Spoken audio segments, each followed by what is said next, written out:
welcome to my reaction to My Hero Academia Season 7 episode, this one that's apparently nameless. I very abruptly started the video because Spyler sent 10,000 bits and I wanted it to be in the start of the video, so I had to quickly just start it even though I don't have a plan or anything here. Thank you so much to Spyler for sending all those bits, and that's the second time. Yesterday you did too, so I'm kind of blown away. So that's why it has to be at the start of the video. In the live chat, we have Spyler, Hunter, Sotos, Booty, Shoru, Modru, Tiago, Odinoko. Everyone is here, ready for... well, you guys have already seen the episode because it came out probably a few hours ago. It still doesn't have a title, though, on Crunchyroll, which is... Maybe they're trying to, you know, hide a spoiler. I'm not sure. But we were just talking about Windbreaker, and yesterday's episode, I watched episode 10 of Windbreaker, and it was kind of related for me in my mind to last week's episode of My Hero Academia. So we will talk about that in the review. But if you want to watch the review, the link should be in the pinned comment or the description. I do split the videos in two. Bye, Booty. Yes, please avoid My Hero Academia spoilers until you can watch it. It is definitely worth it. Hello, Rodriguez. Nice to see you. Okay, happy Saturday stream indeed. Thank you again, Spylor. I think Spylord. I'm gonna call you that from now. I'm joking. I won't.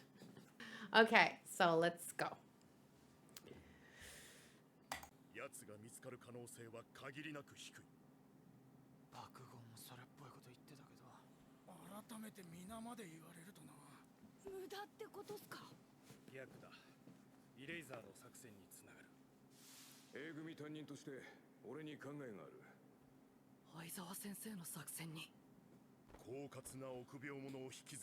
Yeah, can we just focus on that? A cunning coward, thank you.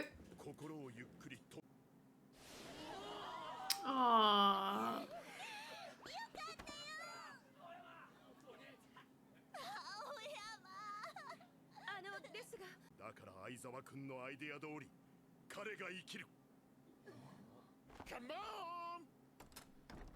Come on!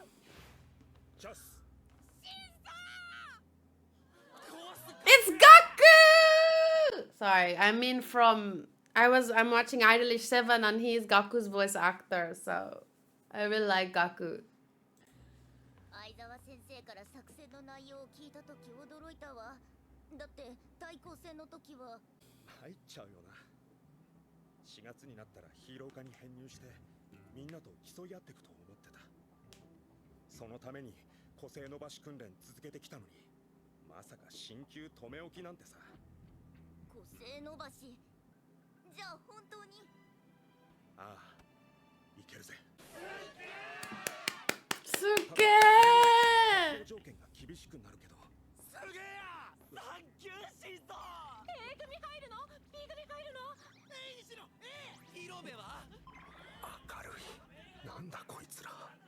Oh.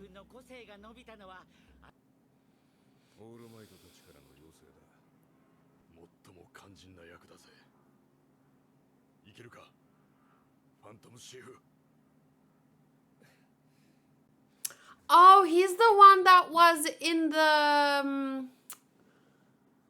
hiding. They were hiding his face at the end of the last episode and in the manga a little bit, right?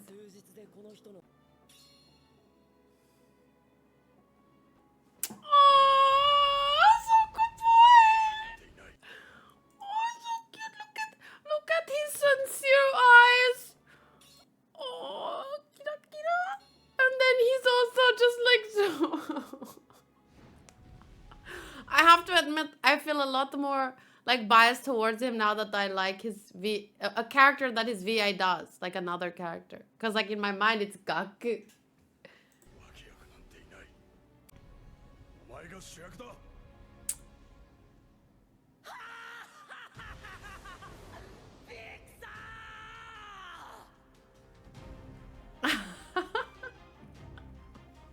Man, I love that transition.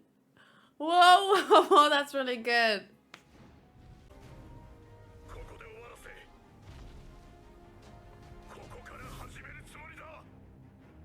Oh, I got goosebumps.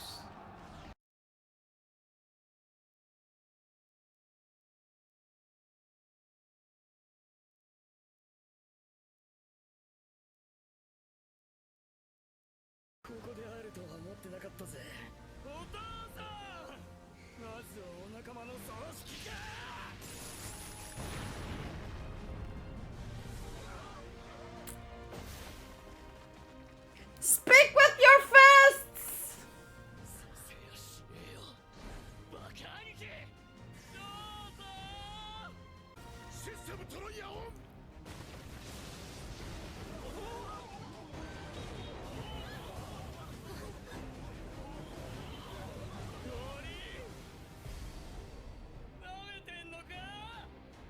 It'll hold some of you. Maybe. So why did they use it at such a large scale? Because maybe all they need is a few seconds.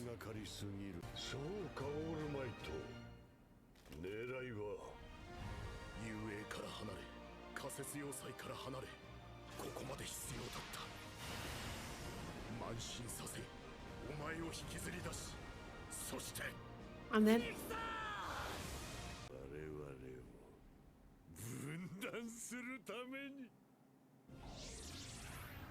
Oh, good plan, good plan.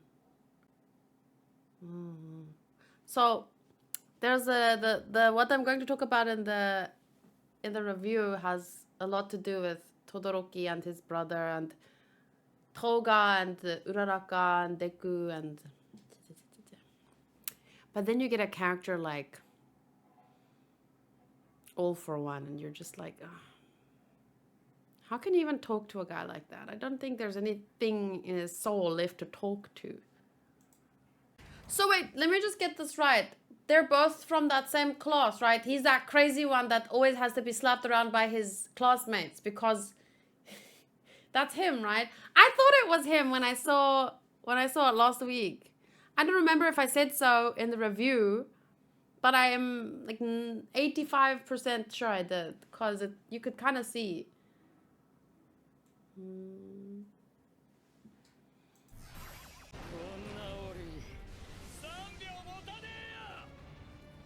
Maybe 3 seconds is enough.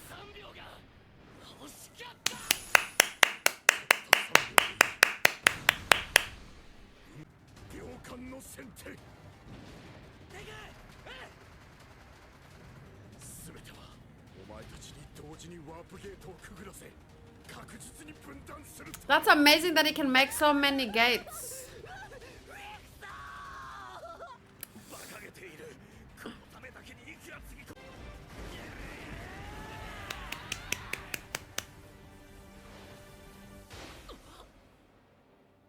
Uh-oh. Catch and look!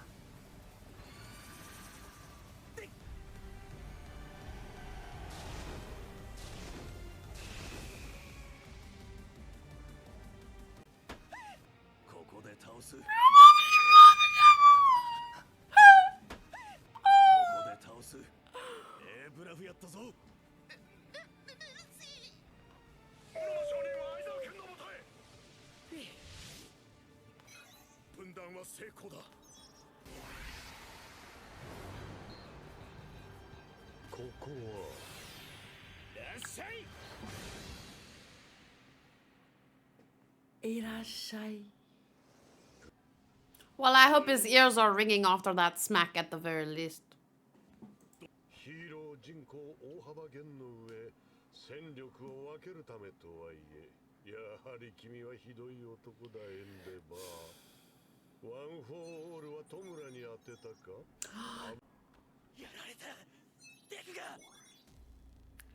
Where did he go? Oh. No, that's perfect. These two need to have a conversation with fists with her.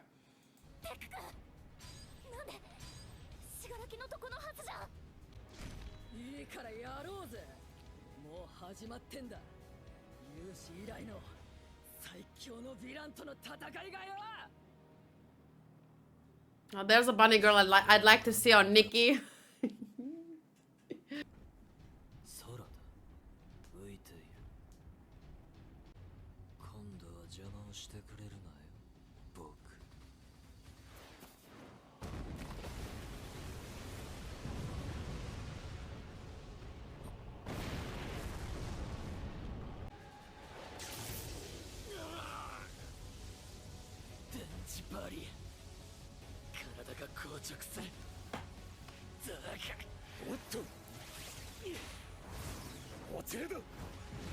Whoa!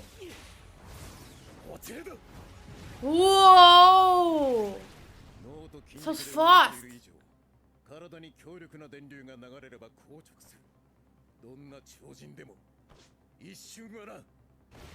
Whoa!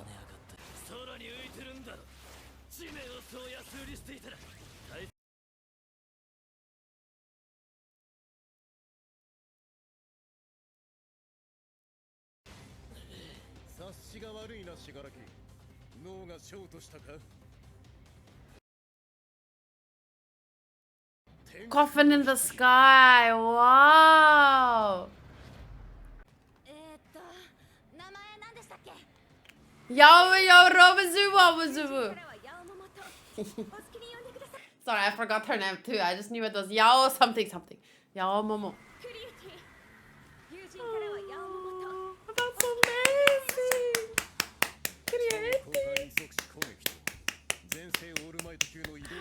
I love their plan!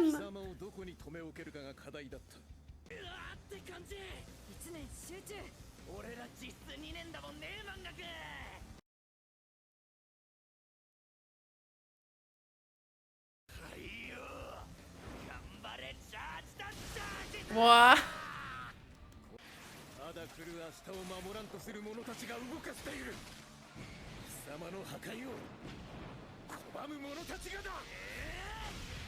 That's a very nice parallel there. It says we are the ones who will stop your destruction, because he's a very destructive person, you know. He has had this whole journey where he's trying to kind of almost control it in a sense, at least in the framework of the story. But now it says here, who will stop your destruction over Bakugo, you know. Thank you, Nicola, for the gift sub. Nice kick!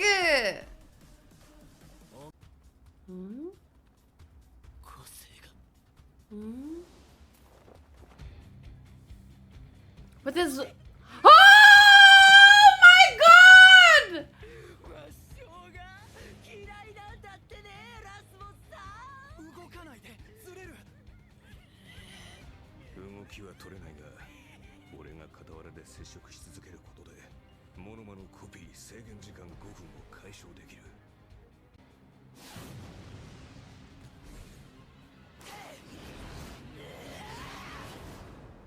Oof. Uh-oh, uh-oh, uh-oh. I think it's the cancer from his soul that suddenly got aggravated and multiplied. That's all I can think of. That's like a cancerous growth. And I don't mean to make fun of cancer or anything. I just mean, like, I can't think of anything more corrosive, destructive, hurtful, poisonous than...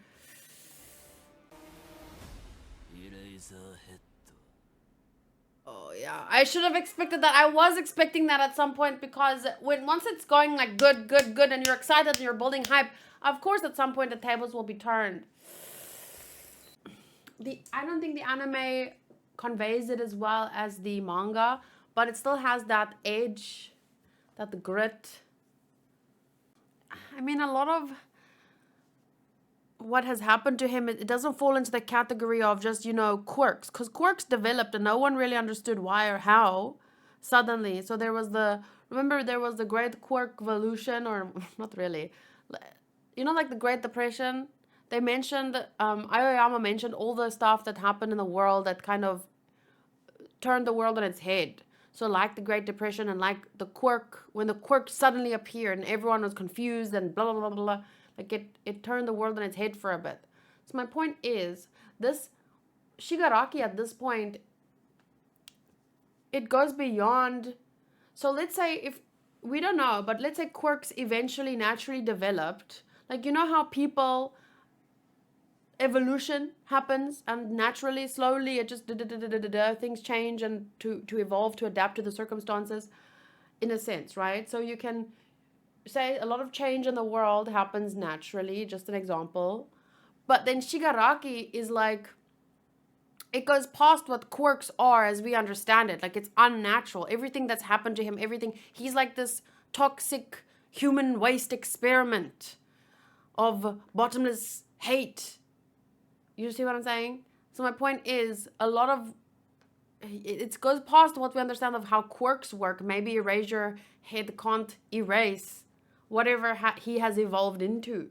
Like, it can evolve, it can erase some quirks, but that's why I compared him to like a, I can't think of another word. I don't want to make light of this topic, of course, but that's why I compared him to like a cancerous growth, because as far as I understand it, like Hanku's dad had cancerous spots on his face and then they cut it out. But if it spreads too far and it can't be stopped, like that is something that destroys your whole body.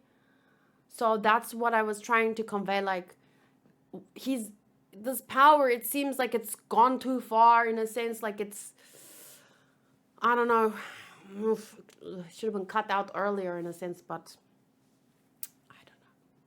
he's so strong, even after the best American character deleted like a ton of his powers. Okay, so I'll just end the reaction part here, and then I'm gonna go over to the review. If you have a moment, please listen to the review, because I really think that there's one important topic of discussion that I'd like to expand on. Not just me, but I mean, I'd like to bring it up so that we can converse about it in the future. I think it will be very important in the fights with Todoroki and his brother, and Deku, Uraraka, and Toga. So if you have a moment, just try and listen to it. There might be some spoilers for another show though, but yeah, I think it will become a key talking point, and I just don't want to repeat myself for the next few weeks about that. Although, but I could just summarize it in my notes eventually, and I could repost that. So okay, but thank you for watching my reaction, and please join me in the review for manga chapter comparison, discussion, and scores. Bye!